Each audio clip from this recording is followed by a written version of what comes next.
Is critically important. Can you repeat what you just said, please? Well, last Friday, I received a 7-page document that sort of told me that if I had an 86-year-old patient that had pneumonia but was never tested for COVID-19, but sometime after she came down with pneumonia, we learned that she had been exposed to her son who had no symptoms, but later on was identified with COVID-19, that it would be appropriate to diagnose on the death certificate COVID-19. Now, we've not done that. If someone has the pneumonia after and it's in the middle of a flu epidemic, and I don't have a test on influenza, I don't diagnose influenza on the death certificate. I will say this elderly patient died of pneumonia.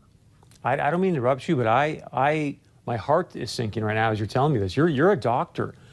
Why in the world would they be sending you out information to fill out death certificates, whether the person's been diagnosed with COVID-19 or not, but then to say in the death certificate this person's death was caused by COVID-19? That does not sound right to me.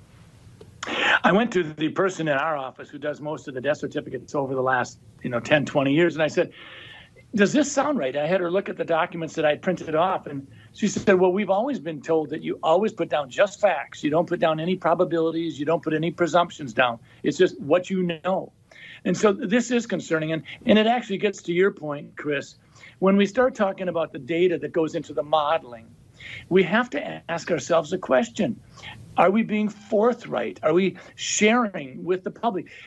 Minnesota, North Dakota, we don't need to be having it sugar-coated. We want to know what's going into your modeling. So with that being said, why would they want to skew the number of deaths due to COVID-19?